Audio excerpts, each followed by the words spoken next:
Good morning, people. Are you ready to come in and take your seats so we can get started with our Sunday service?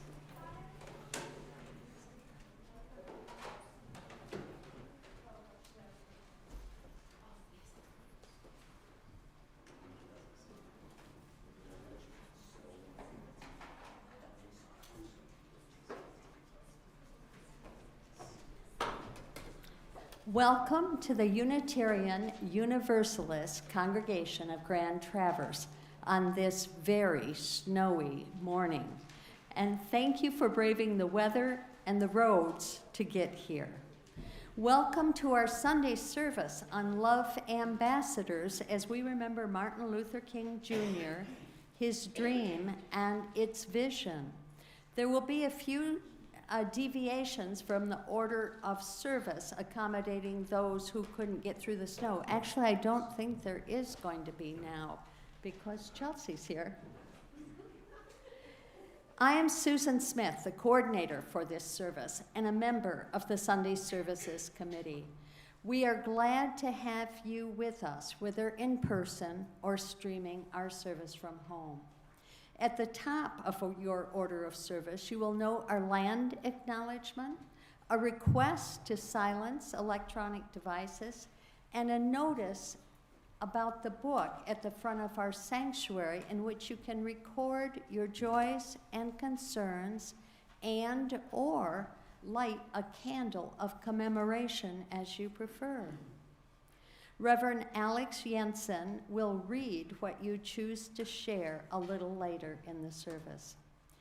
As a welcoming congregation, we embrace diversity and the enrichment that it brings to our lives. We welcome you, regardless of sexual orientation, gender identity, or any other way in which you are different from one another. You are welcome here. To us, you are a fellow traveler on the journey of life. We are delighted that you have come to share part of that journey with us. We look forward to deepening our relationship in our community of belonging and sacred connection. If you are new to our congregation and are willing and able, please stand to introduce yourself. Someone will bring a microphone so that all can hear your name and be able to welcome you personally. Are there visitors among us today? Please stand if you're willing and able. There we go. Now a bunch of brave souls. Good for you. All right. Let's start over here. Hi, I'm Mary Dame. I'm a native of Traverse City, and I'm here in particular to honor Emmy Lou today. Good morning, my name's Lori Lieski, also here to honor Emmy Lou. Thank you both for being here today. Hi, Arnie Sludelberg, also part of Emmy Lou's fan club. Stephanie Brandsdorfer, ditto. Lisa Robichek, ditto. Terry Tarno from Congregation Best Shalom, ditto. Michelle, same. And Eric Patterson with them. And Karen and Jack Siegel are just coming in. Yeah, from the top. Tom Bosamara from St. Francis of Assisi. My wife Mary and I are FOELs, Friends of Emmy Lou.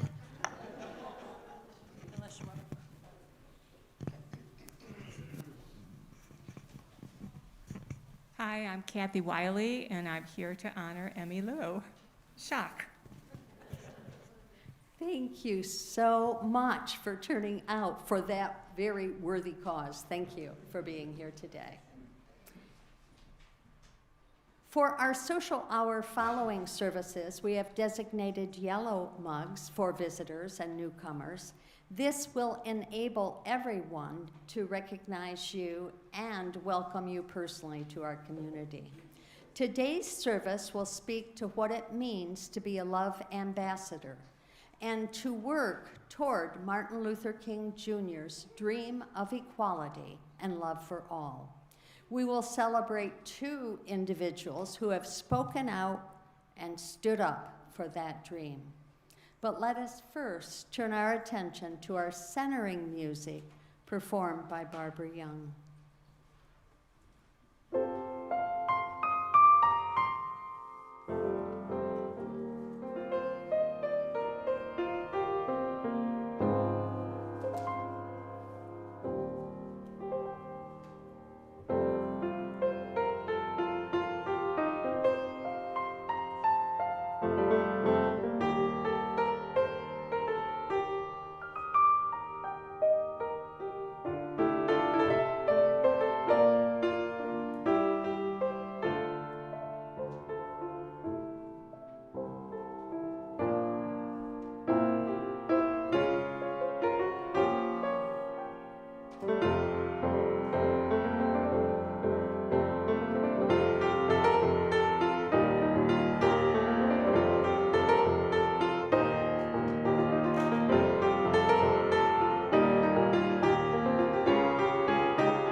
That was wonderful, Barbara. Thank you.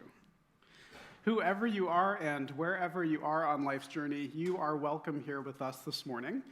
Welcome to this MLK Sunday, where we honor, celebrate, and remember the life and legacy of the Reverend Dr. Martin Luther King Jr., where we remind ourselves of his vision and call ourselves toward creating the beloved community that he and that we all dream of.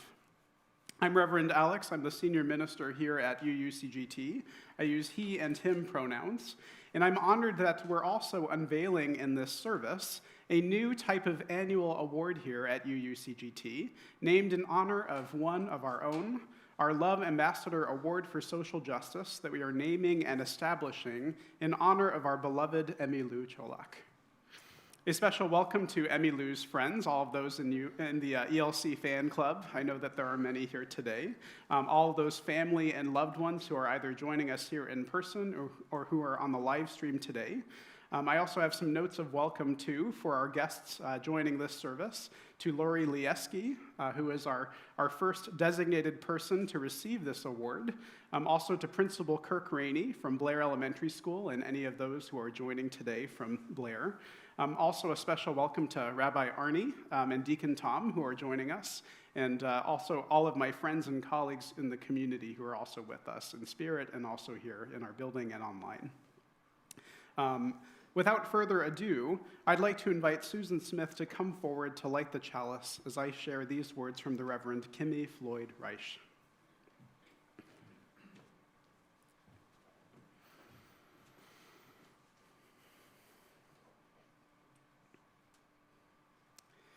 We light the flame of commitment to stand with and work to creating change until all know that they are beloved.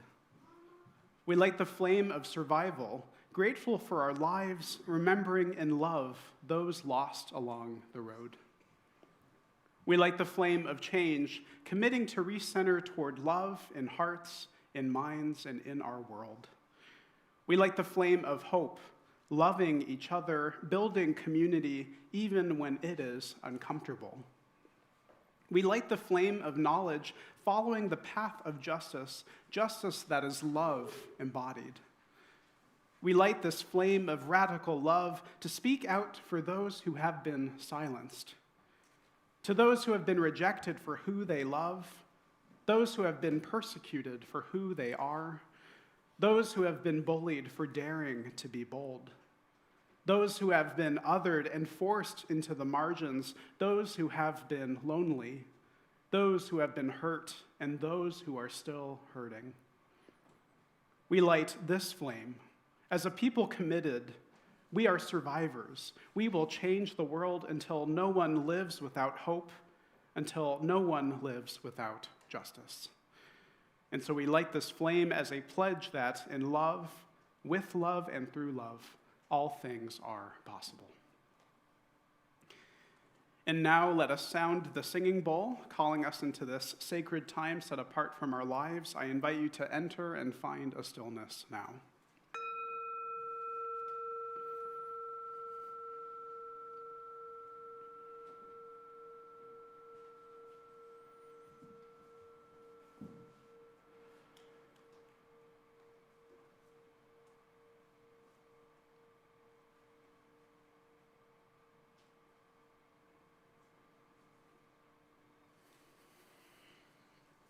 And now, as you are willing and able, I invite you to rise in body or in spirit as we join in singing our opening hymn, number 131, Love Will Guide Us, in your gray hymnals. And we have some wonderful members of the VE who are leading our hymns today, as Anne-Marie Van Patten, our music director, unfortunately was not able to make it with us today. But nevertheless, thank you for answering this and for leading us in singing.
So as many of you may have seen in this past Friday's flash, we have hired a new director of religious education, Chelsea Bentley. Chelsea, would you rise or raise a hand?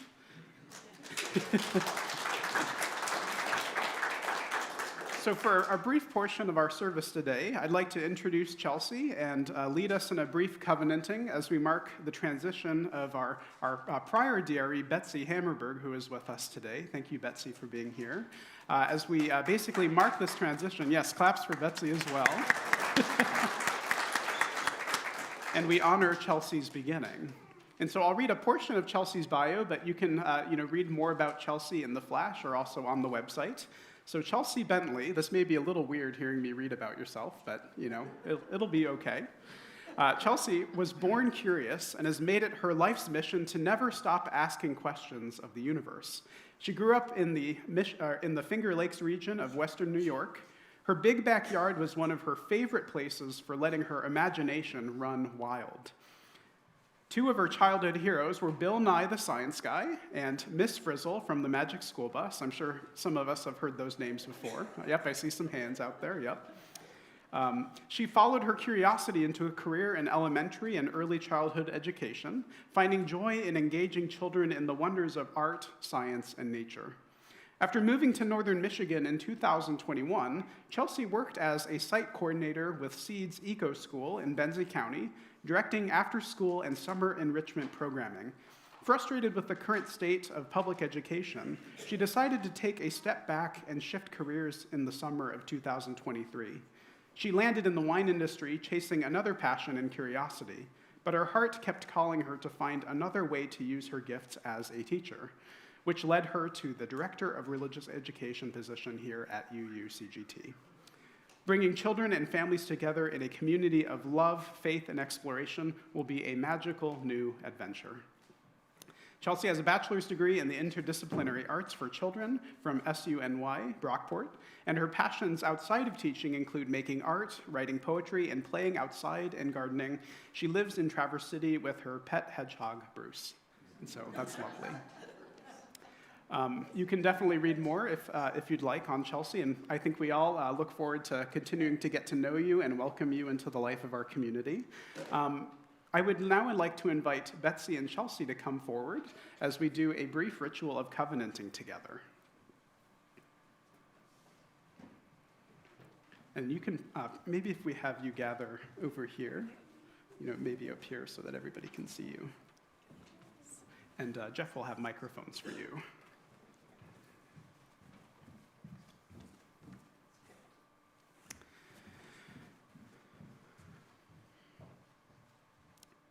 So when a transition occurs in a community, we hold many different emotions and feelings. We hold sadness and grief for change, what no longer is or what will no longer be, our joy and delight in the precious moments and memories, our abundant appreciation and gratitude for those who have served us lovingly and faithfully, and excitement and anticipation for a new beginning, for what this new person and future holds for our community. Betsy, I will invite you now to share your words with Chelsea and the congregation. As the congregation's last DRE, my role and place in the community has changed. While I am no longer a member of the staff, I hope to be in community and in supportive relationship with this congregation and with you, Chelsea, as you take my place. I am excited to support you as I take a new place in this congregation and welcome your gifts to this ministry. And now, Chelsea, will you share your words with Betsy and with the congregation? As the congregation's new DRE, I am honored to receive the hope and trust that you've all placed in me. We've entered into a new role and relationship, one which will be similar and yet different to how you've received DREs in the congregation's past. With the transition of your role, Betsy, I ask that you honor and maintain your new relationship with the congregation. May we endeavor to work together in this transition to nurture and enliven the lifespan spiritual exploration and ministry of this congregation. And now this is where you all get to come in. I have some very brief affirmation words that you can say with me. So if you would please, with these simple words, thank you, Betsy. Thank you, Betsy. Welcome, Chelsea. Welcome, Chelsea. May we all support this transition. And these next steps that we take together. Thank you so much and welcome. I'll now invite you to join as we sing our children and Chelsea to Sunday classes. And so please join in the words of our children's benediction and song of blessing.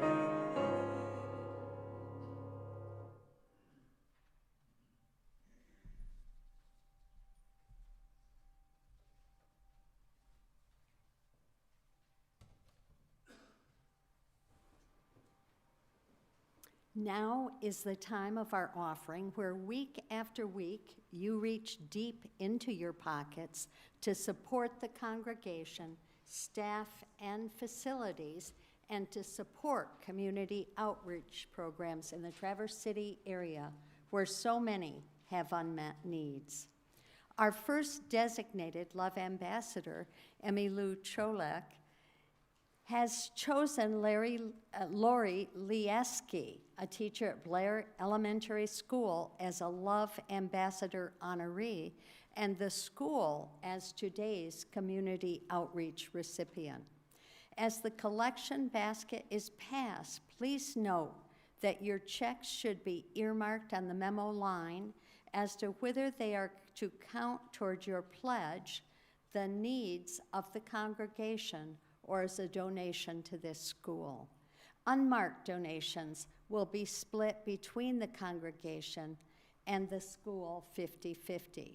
If you are watching at home, you may give as described in the slide via the Vanco Giving app, the UUCGT website, by check, or by pre-arrangement with your bank, a monthly withdrawal automatically deposited in UUCGT's account. However you give, you may always designate your gift as you choose for the congregation's sustenance or for community outreach. And now we will all enjoy as Barbara Young gives us music to make our donations by.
Now is the time in our service where we set aside time to name and honor the joys and concerns that mark our lives, the milestones and moments of our lived experience.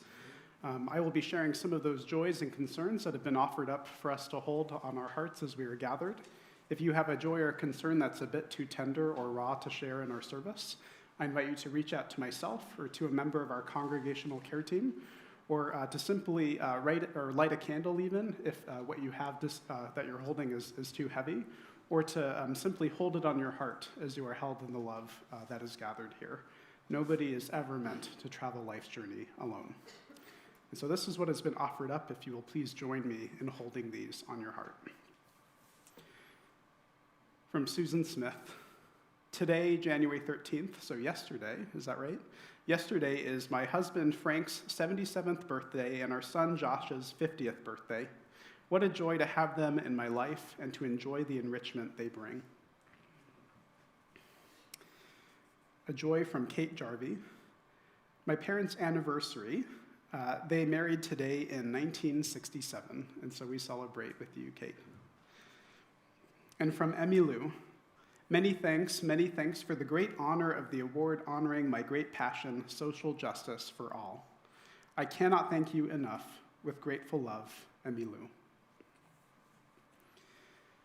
And now let us pause for a moment to hold the joys and concerns that remain on our hearts.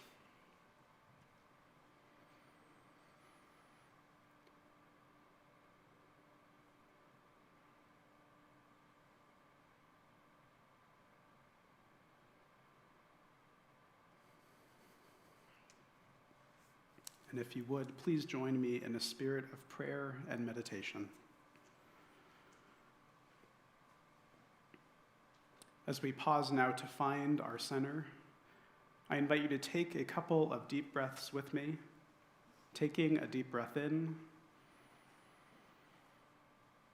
and out. Another deep breath in and out.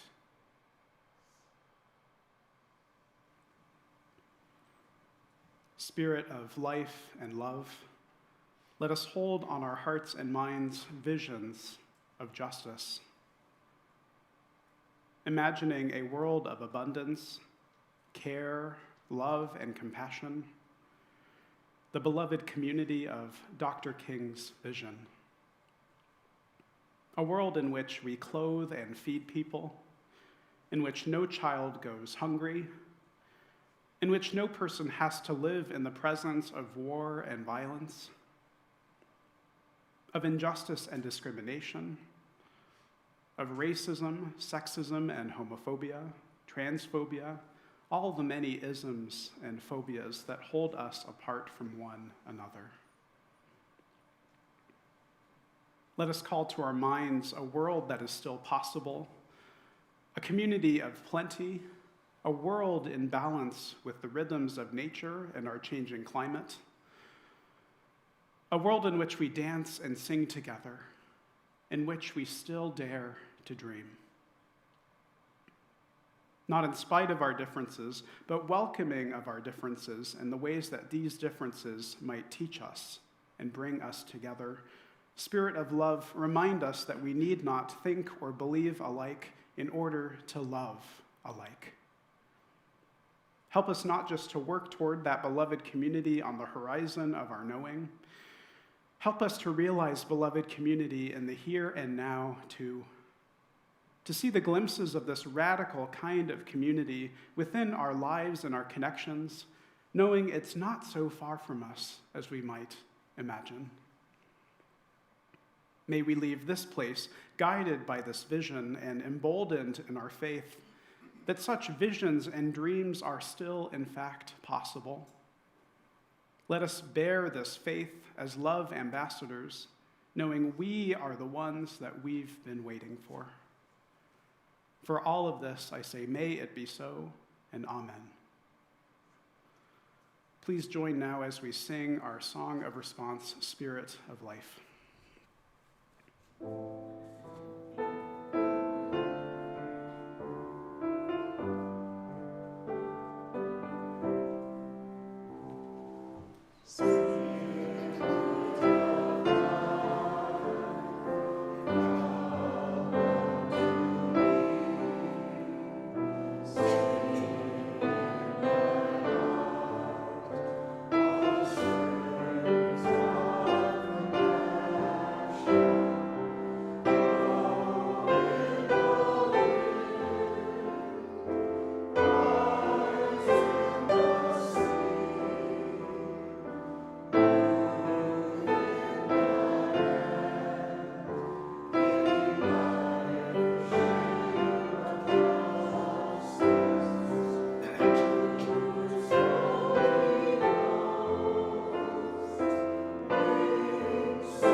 This is the time that you've all been waiting for, the time in our service where we will name and honor this year's award winners of our Emmy Lou Cholak Love Ambassador Award for Social Justice.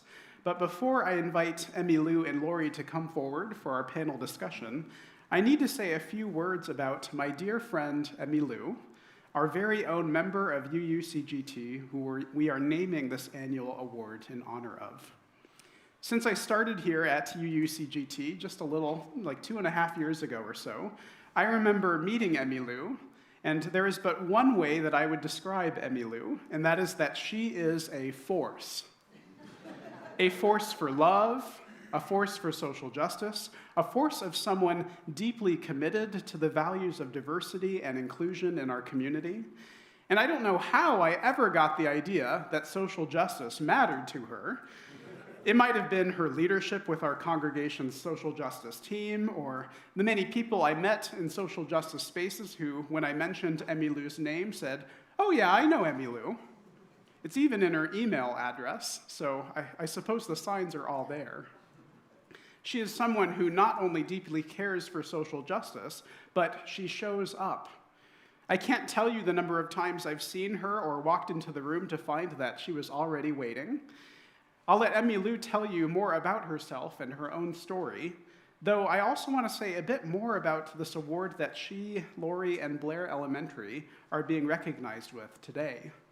The purpose of the Emmylou Cholak Love Ambassador Award for Social Justice is to honor the dedication and commitment of UUCGT's member, Emmylou Cholak, for her distinguished service to the causes of social justice and love to our wider community. And the other purpose of this award is to invite individuals and organizations to come here and share about their social justice work with our congregation and within our local community. The hope of this award is to celebrate and uplift our shared values as they are at work in the world. We've established a selection team that will continue on with selecting each year's award winners after this, and rather than having another inward-facing award here at UUCGT, like our two other awards, this award will be outward-facing instead. An organization and/or a single individual will be selected each year whose work aligns with social justice, the values of our congregation, and Unitarian Universalism at large. We'll also have an annual tradition of celebrating each year's award winner at this MLK Sunday service and invite them to come in to not just be recognized, but to share about the good work that they are doing, knowing we have much to learn from our wider community as well.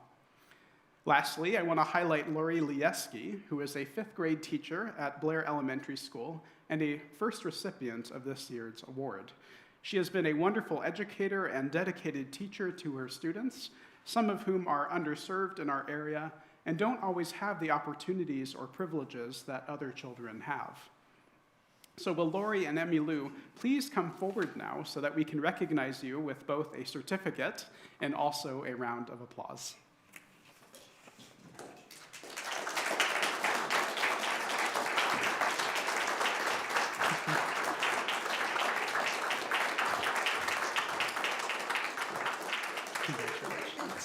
Oh. Congratulations. This is for you.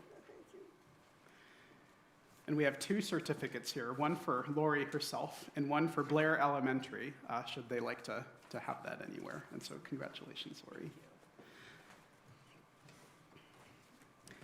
So now we're going to go ahead and move into kind of an atypical Sunday service format. We'll do another panel discussion.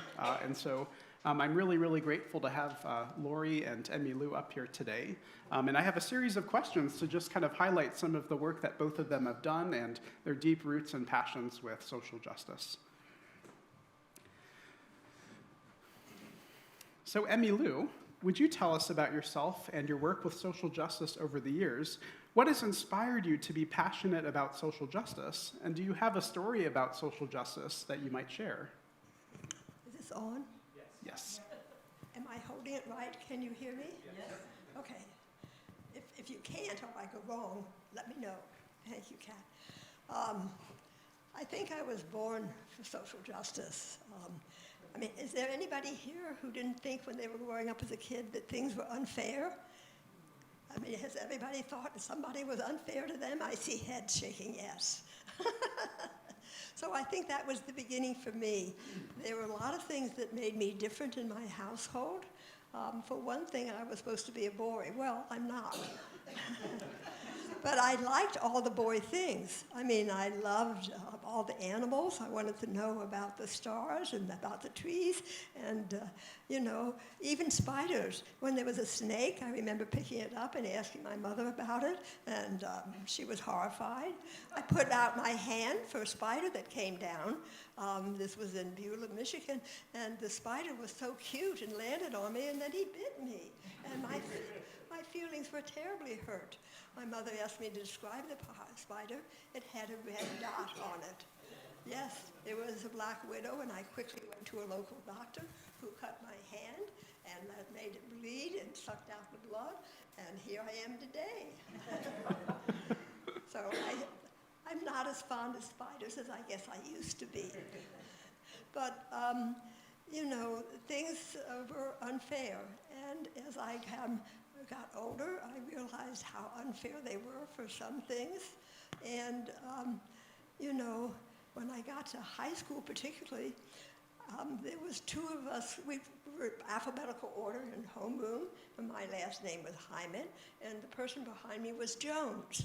Well, I guess there weren't anybody in the school, and then in that class at least, whose last name began with an I, and we were the only two girls, and there were boys all around us. So what do two girls do when they're in junior high?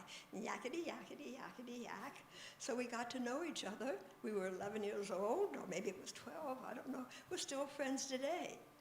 So happened that she was black, though, and I was white, and still am, by the way. And the thing is, we lived in Cincinnati, which is on the Mason-Dixon line. The Mason-Dixon line at that time, I mean, I wasn't born yesterday. Anyway, at that time, when I was a kid, was Jim Crow laws were enforced. So we were not supposed to do certain things. So I remember doing lots of things with her. And it didn't occur to me that we shouldn't do these things, because why not? And the school had lots of problems. Swimming was required, where there were 3 gym classes you were supposed to take, 2 gym and 1 swimming. Well, the black kids could only take swimming 5th or 6th bell on Friday before they emptied and cleaned the pool. Well, why was that? So we asked questions, others asked questions, and we got it changed that black kids could go swimming anytime. And of course, as soon as we did that, guess what happened? Swimming became an elective, no longer required. So those parents who were afraid that it would rub off, or whatever the problem was, those kids didn't have to swim. There are many things we learned. We like to go to movies. You want to hear that story about going to the movies? Well, Gwen and I got on the bus to go to the movies. I don't know where we met. I think we met in People's Corner, which is a central place where buses would be in Cincinnati, Ohio, on the Mason-Dixon line, doing Jim Crow laws. Okay, so we got on the bus, and we sat down, and the bus wouldn't move. Well, why not?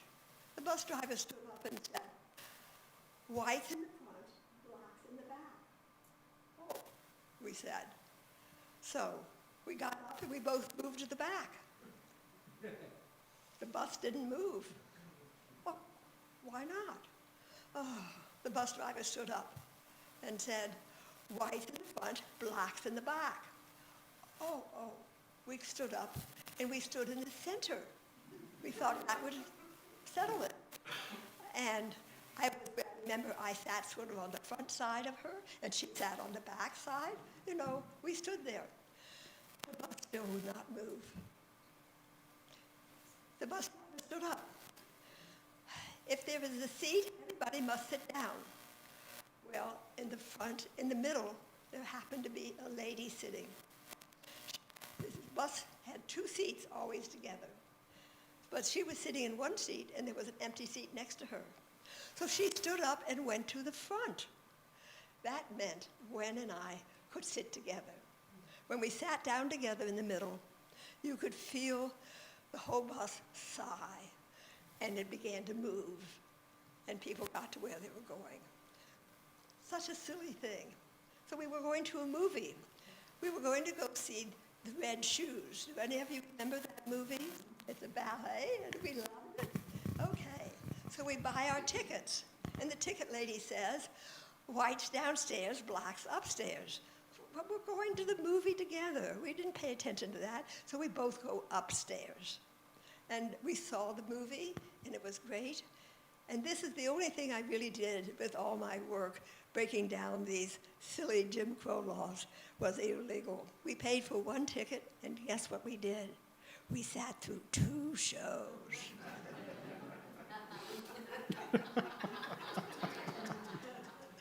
So, and there are many, many stories that I can tell you. We changed a lot of things that was sort of, quote, automatic in Cincinnati at that time. There used to be that the senior class would take a trip to Washington, D.C.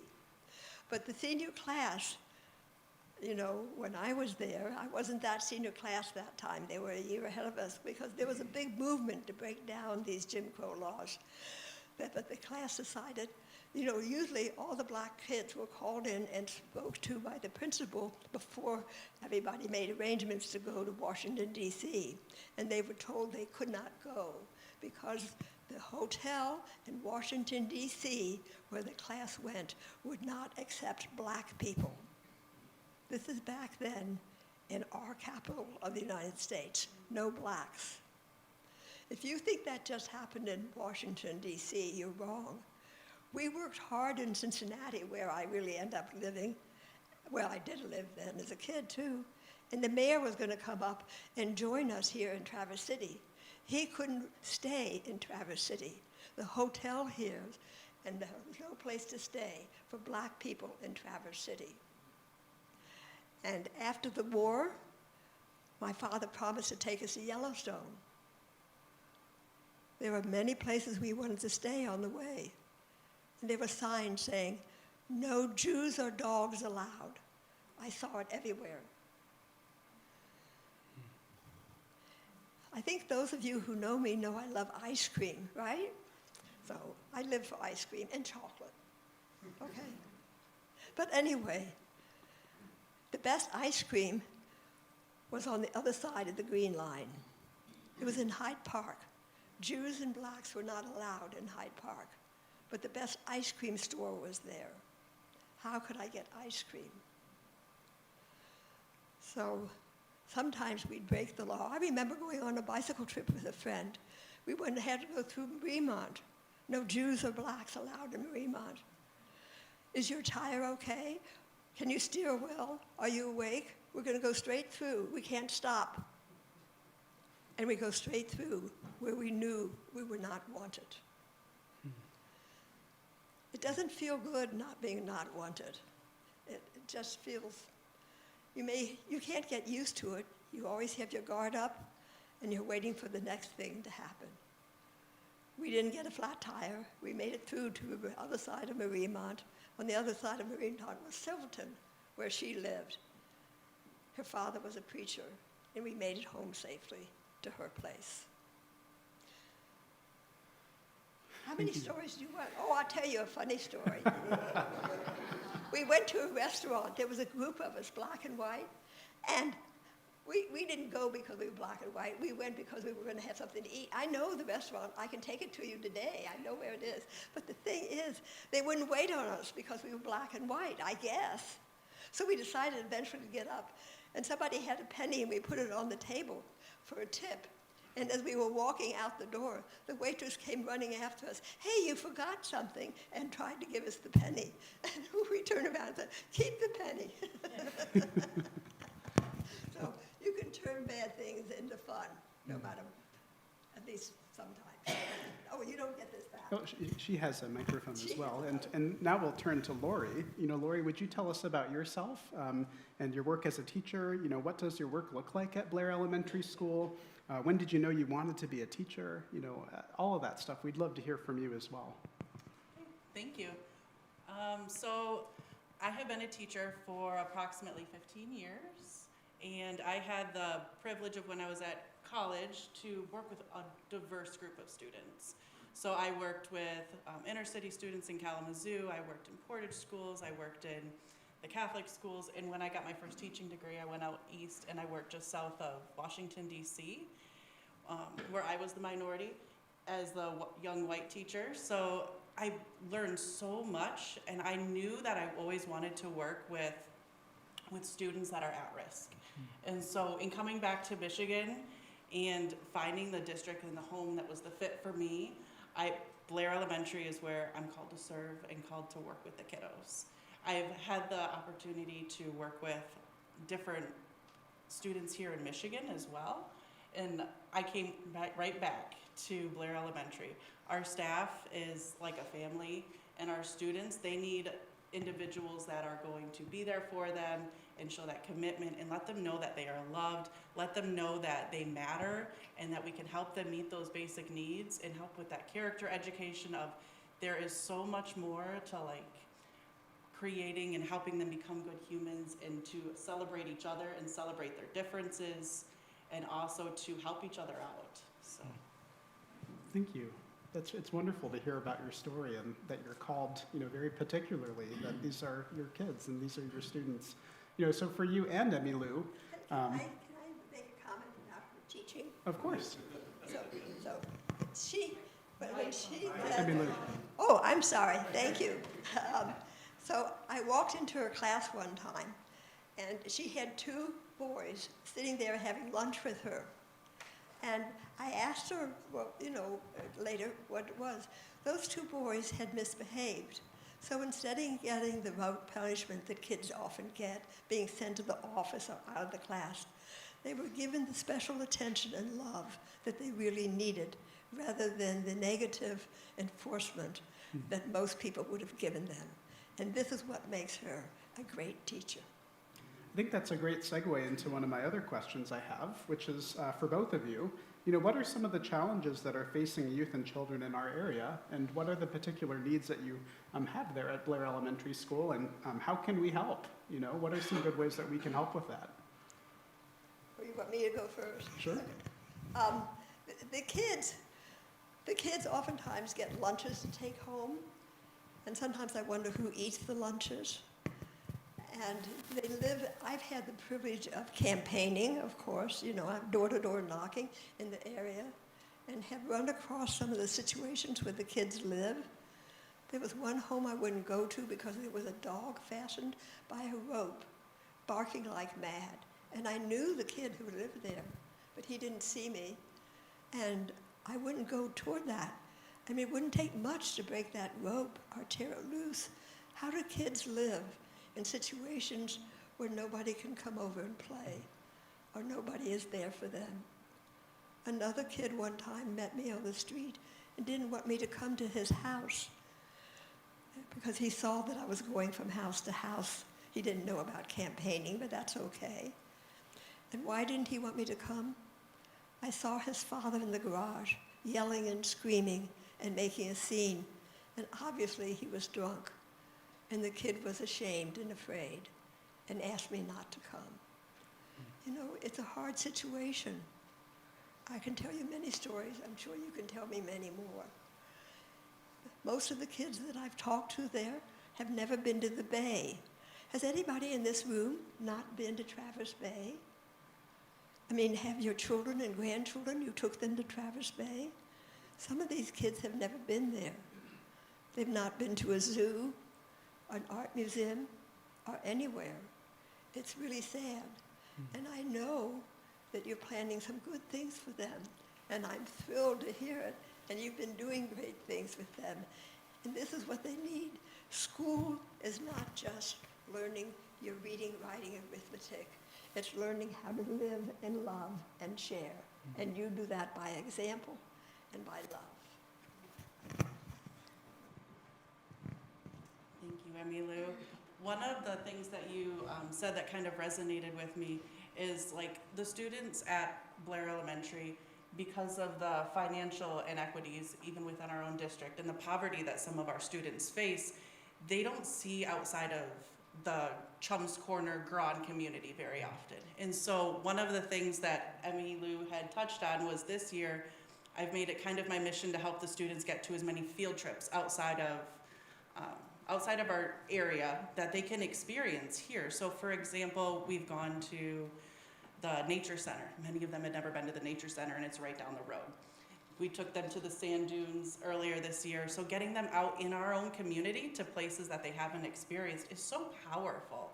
And even in our last one, we went to NMC and they built bat houses, and to see how engaged those kids were in working together, because many of them had never had the experience of like working with tools or working in teams to create something. And it was very cool when we came back and Emmylou was there and she talked to us about bat houses, and they were making that connection. So that was very awesome. So one way that the involvement of the community, and I thank you all for being here today too to celebrate Emmylou in this, is just your like presence and being with us. I'm very fortunate in the past to have Emmylou being in my classroom, volunteering with us, and I see some other familiar faces that have volunteered with us before.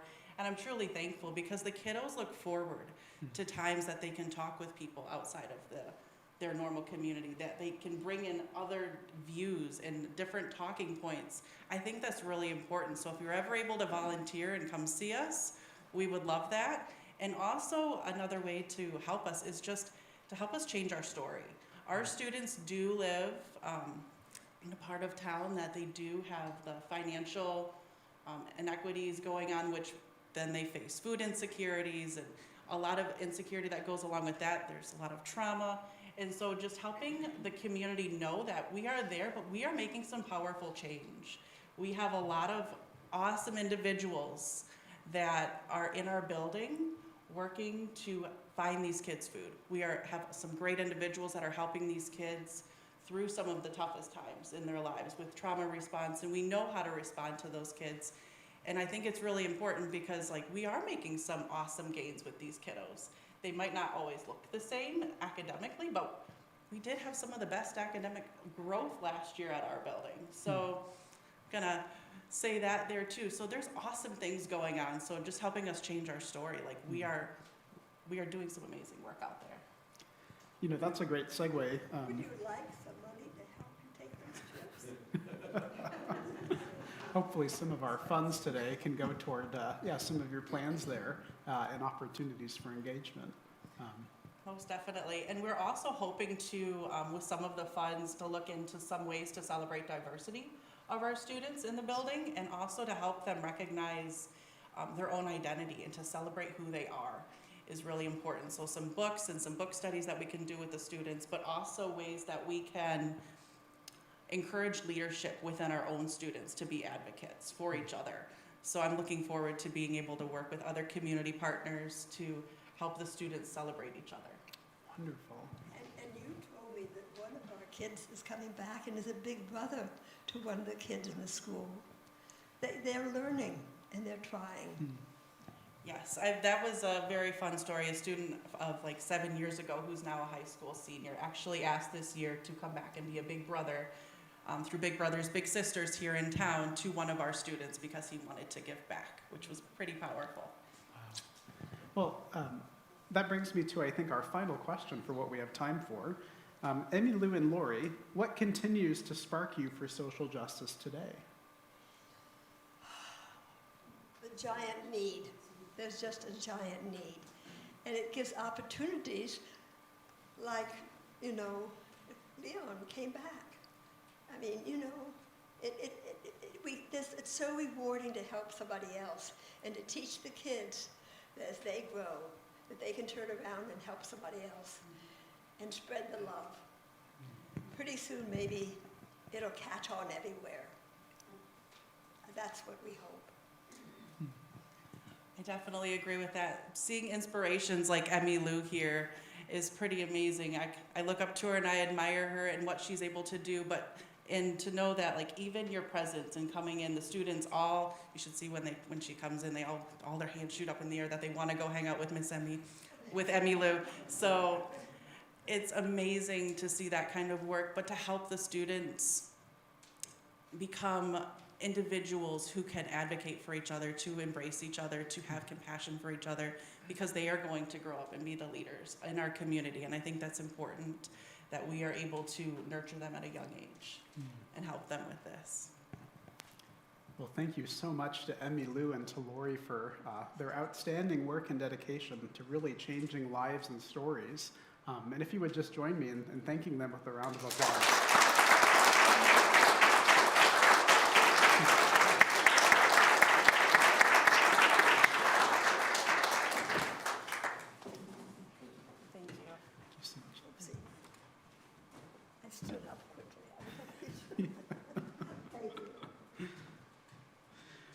Well, I think that had lots of thought embedded within it, lots of power in hearing some of those stories and those experiences. Let's now just join in a brief moment of stillness as we take that all in.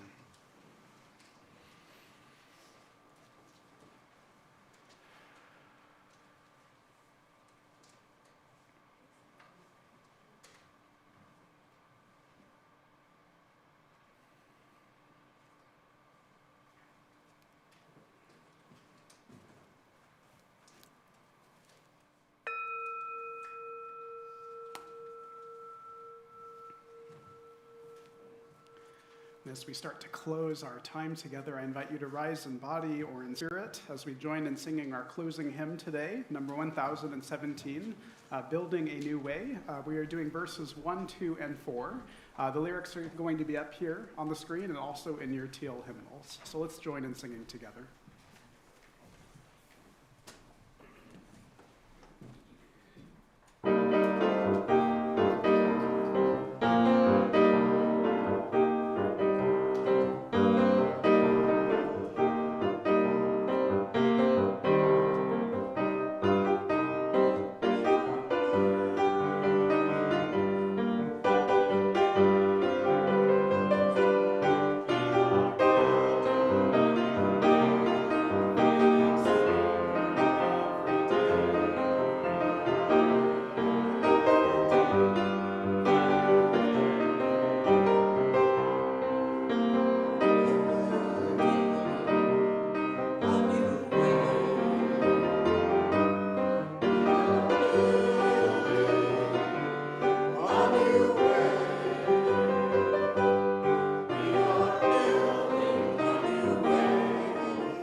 As I release the flame today, I will read words that I wrote for this occasion. May we all become love ambassadors. May our love lead us to action, to the desire to reach out a helping hand, to stand in protest with our oppressed siblings, and to oppose injustice everywhere, to say, hell no, we won't go. Let our hearts lead us to the knowledge of when and where we must take a stand, even though we know that it won't always make a difference on a large scale, but we will know it made a difference to us, that we stood for right and justice, that we did what we could to help, that we cared, and our caring moved us to action as love ambassadors.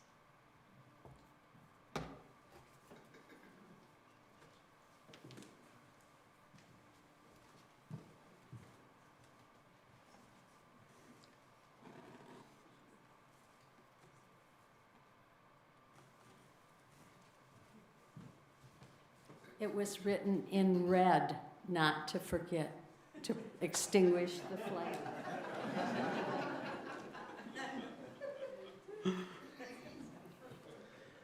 I just have a few brief announcements to share with you before we go on into enjoying our coffee hour and the rest of our snowy Sundays.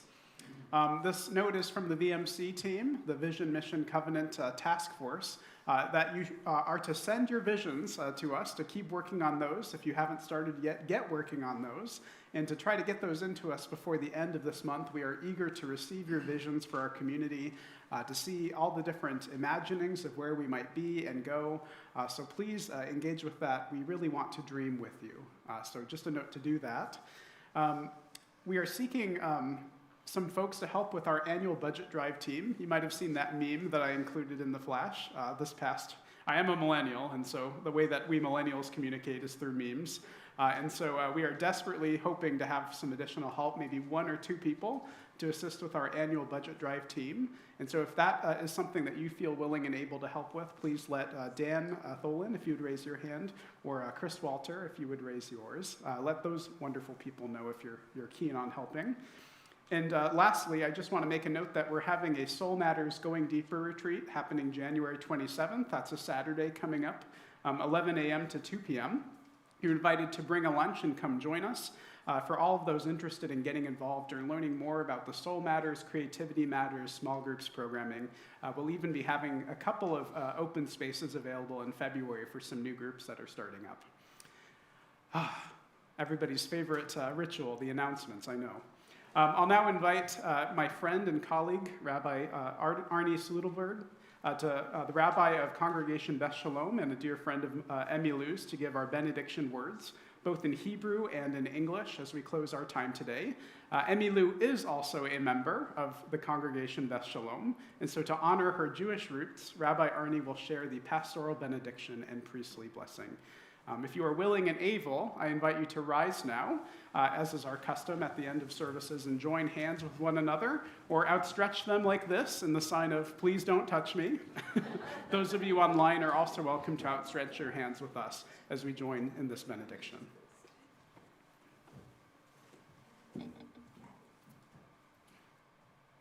Lou, Lori.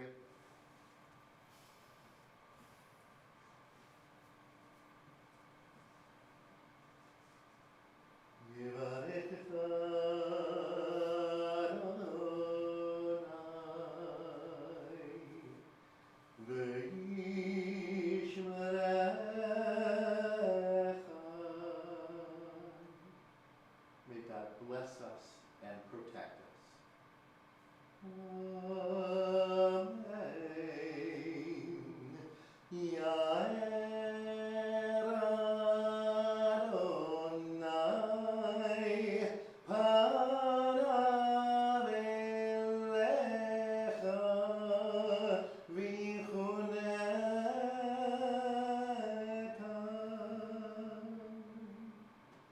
May God's face shine upon us and ever be gracious to us.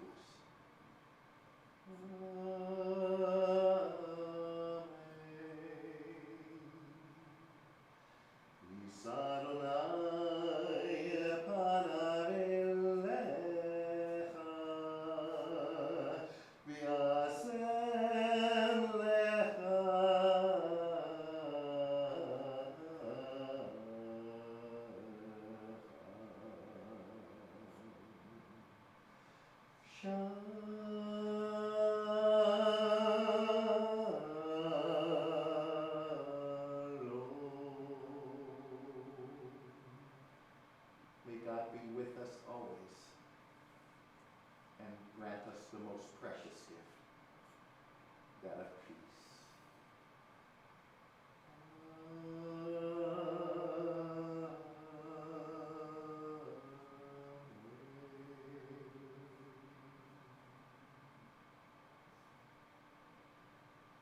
Let us go in peace. Amen. Go in peace, everyone, and happy Sunday. Thank you for being with us. Go in peace and grow in love.